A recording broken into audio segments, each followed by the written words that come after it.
Welcome back, friends. Yes, nipping them in the bud is right. So then we have perhaps another type of challenge in the summer, that of keeping our plants in their boundaries.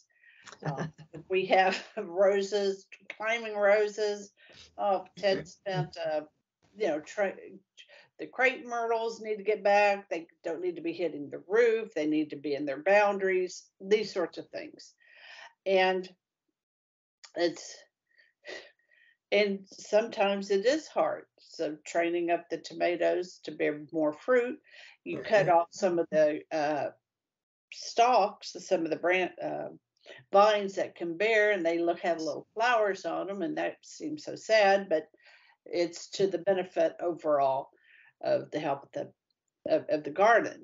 So that all to me was reminding of practicing custody of our eyes, Right. avoiding occasions of sin, staying in godly environments to the very best of our abilities, and realizing what are our own personal boundaries. Um, we all have personality types. We all have inclinations to sin, but in different ways. Being self reflective enough to know where those places are. Well, I guess it might come as a surprise to some to know that you even do that. Then, what are they? And then putting a boundary around that specific to Right. the.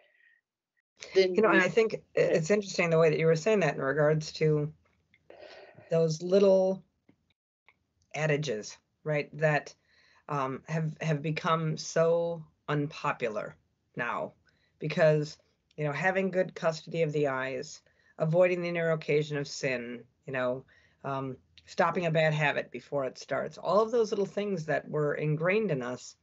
You can see here, going back to your talk on objective ethics, those are all adages that are only impactful for a people who believe in personal responsibility, and that the way that we behave is our behavior is an exterior reflection of an interior state of life, right? And so, once upon a time, a man who behaved morally would become moral, right? Because grace builds on nature in that sense.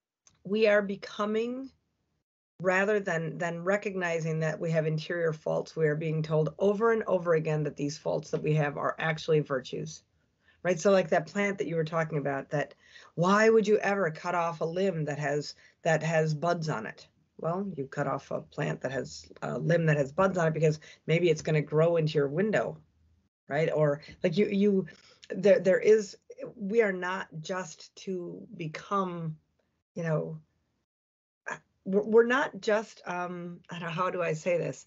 A product that is not to be pruned or directed. There's a lot of things within the human person that concupiscence has made us to grow deformed.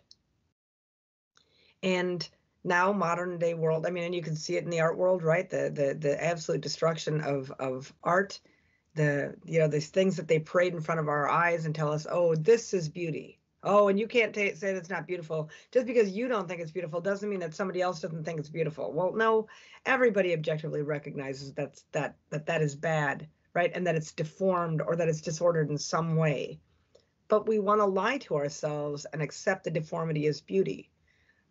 And therein lies the reality that modern man that refuses to live with this realistic epistemology, that refuses to have an authentic objective ethics, is a humanity without love. Because no one would want someone to grow deformed. No one wants a tree to grow into their roof line. No one wants the tree to destroy the foundation of their house and let the vermin into the basement. Nobody wants that.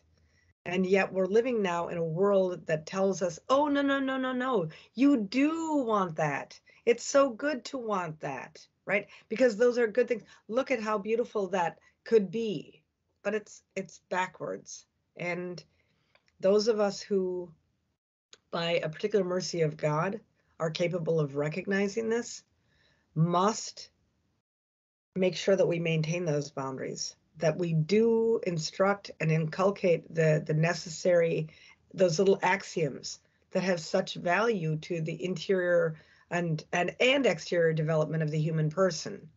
You know, if you avoid the narrow occasion of sin, I can tell you sincerely, you will be happier. You know, if you, what was one of the other ones that you had said, like all of those we could look at and we could say, no, this is true.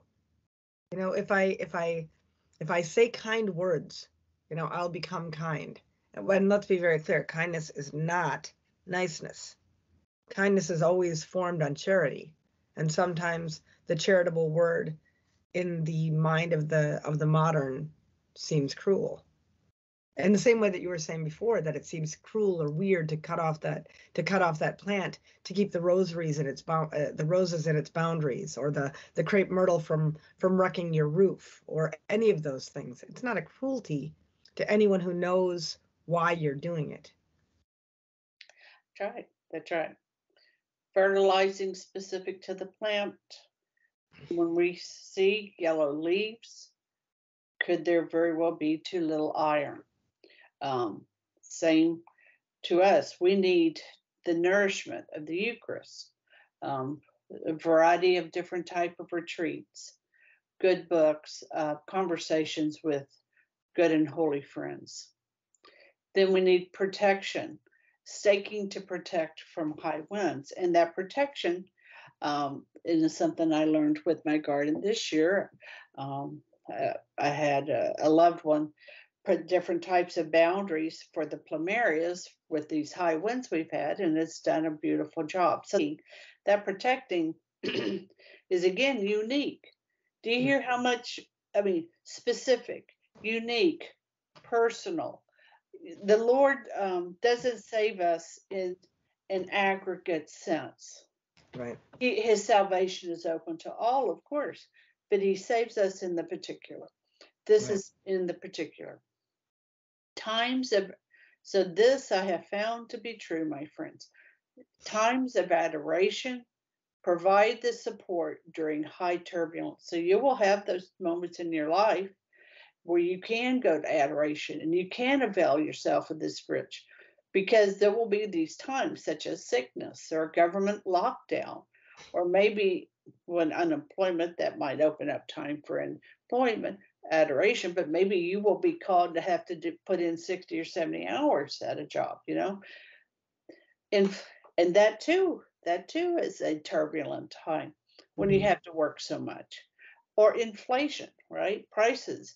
And so people are rightly stressed and concerned. Those moments when we took the time to nourish can help sustain us in these more challenging times. Right. And light and heat conditions. You need to know, how does the native plant live? Is it from a rainforest? Is it from the desert? And now we're trying to have it live somewhere else. My friends, we really were made for heaven. That is our homeland. That is really, you know, from the bosom of God the Father before all eternity. That's what he had in mind. And we're kind of like the plumeria, and we're trying to have it grow here in Texas. You know, it wants to be in a rainforest with moderate temperatures and abundant water. Yes. And so too, you know, we're trying to grow in very challenging times as well. But challenging doesn't mean impossible. It just means challenging. Right. And in the same way that,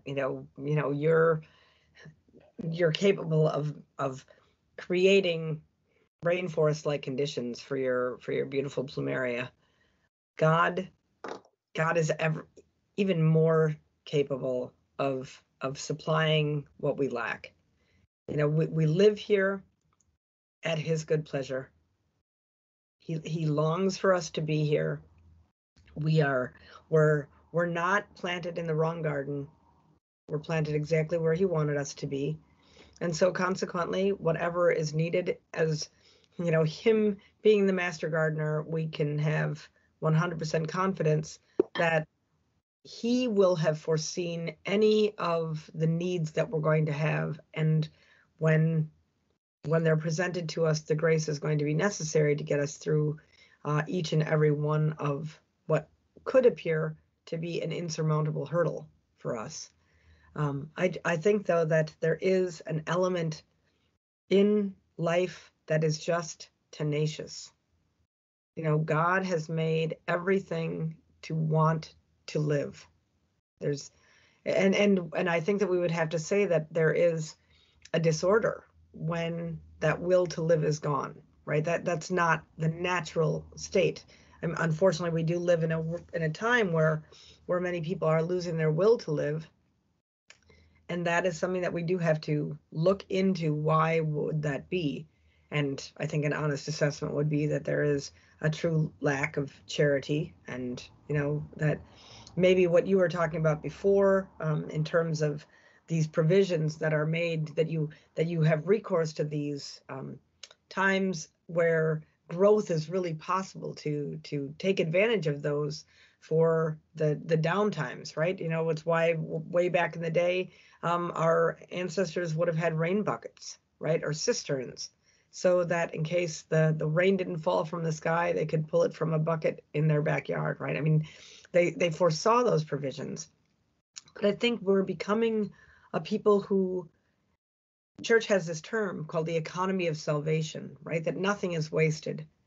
But when we are going through grace over and over again and not putting it back into the life of the world through love, through charity, through the spiritual works of mercy, through the corporal works of mercy, when we are not doing that ourselves, when we are not that life that's supposed to be regenerating itself and putting forth an abundant harvest, then the supplies get meager, right? And people become somewhat desperate and unhopeful.